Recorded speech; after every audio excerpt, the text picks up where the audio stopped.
Good evening everyone. BSc ইনস্টিটিউটের official YouTube channel আর Facebook পেজে তোমাদের আবারও একবার স্বাগত জানাচ্ছি। তো আজকে আমি নিয়ে এসেছি ট্যাট 2 জিওগ্রাফি সিলেবাস থেকে। প্রথমে আমরা বায়ুমণ্ডলের গঠন আর স্তরবিন্যাস পড়েছিলাম একটা ক্লাসে। তো আজকের ক্লাসে থাকছে বায়ুমণ্ডলের বায়ুর তাপ, চাপ, বায়ুচাপ বলয় আর বায়ু প্রবাহ। তো এগুলো নিয়ে আজকে আমরা ডিসকাস করব। তো দেখো, প্রথমে রয়েছে বায়ুমণ্ডলের তাপমাত্রা।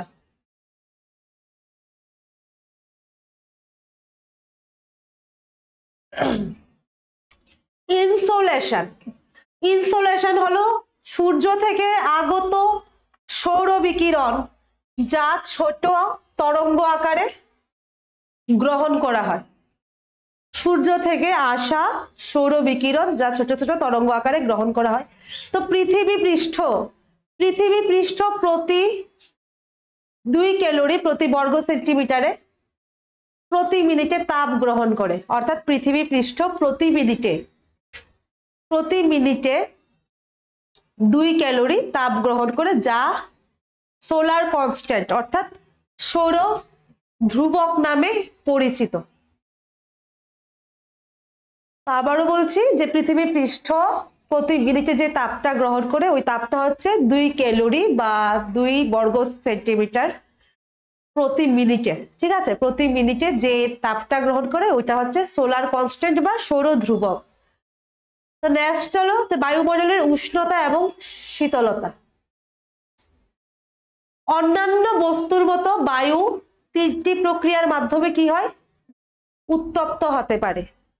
অন্যান্য বস্তুগুলোর মতো বায়ু 3টি প্রক্রিয়ার মাধ্যমে উত্তপ্ত হতে পারে। তো কি কি? বিকিরণ, রেডিয়েশন, কন্ডাকশন, পরিবহন, সংবহন। তো বিকিরণটা কি? কোনো বস্তুর তাপ তরঙ্গের মাধ্যমে সরাসরি উত্তপ্ত হওয়ার প্রক্রিয়া হচ্ছে বিকিরণ। যে কোনো বস্তুর তাপ তরঙ্গের মাধ্যমে ডিরেক্ট গরম হচ্ছে, ঠিক আছে, সরাসরি উত্তপ্ত হচ্ছে, তো ওই প্রক্রিয়াটা হচ্ছে বিকিরণ। তো শূন্যস্থান পার করে শুধুমাত্র বিকিরণ তাপ স্থানান্তর সম্ভব। যে স্পেস পার করলে দেখা যায় যে শুধুমাত্র বিকিরণ প্রক্রিয়ায় তাপ স্থানান্তরটা সম্ভব। তো পৃথিবী সূর্য থেকে সংক্ষিপ্ত তরঙ্গে তাপ গ্রহণ করে, মানে সূর্যের যে তাপ, তো ওই অংশের সবটা তো আর পৃথিবী গ্রহণ করে না, একটা কিছু পরিমাণ তাপ সংক্ষিপ্ত তরঙ্গে তাপ গ্রহণ করে এবং দীর্ঘ তরঙ্গে কি করে? তাপটাকে নির্গত করে, যা ভৌম বিকিরণ নামে পরিচিত। টেরেস্ট্রিয়াল রেডিয়েশন নামে পরিচিত। পৃথিবীর বায়ুমণ্ডল ছোট তরঙ্গের সৌর বিকিরণের প্রতি স্বচ্ছ, কিন্তু দীর্ঘ তরঙ্গের ভৌম বিকিরণের প্রতি প্রায় অস্বচ্ছ।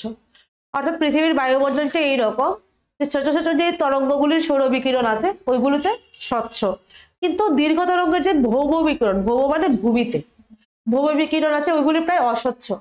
কারণ জলীয় বাষ্প এবং কার্বন ডাই অক্সাইড দীর্ঘ তরঙ্গ শোষণ করার জন্য কার্যকর। অর্থাৎ জলীয় বাষ্প আর কার্বন ডাই অক্সাইডটা কি করে? দীর্ঘ তরঙ্গটা শোষিত করে ফেলে। তো ফলে কি হয়? ফলে বায়ুমণ্ডল সরাসরি সূর্য থেকে নয়, বরং ভৌম বিকিরণের মাধ্যমে বেশি উত্তপ্ত হয়। তাহলে বায়ুমণ্ডল সরাসরি সূর্য থেকে বেশি উত্তপ্ত হতে পারে না, ভূপৃষ্ঠের থেকে উৎপন্ন যে তাপ বিকিরণটা আছে ওইটার থেকে বেশি উত্তপ্ত হয়।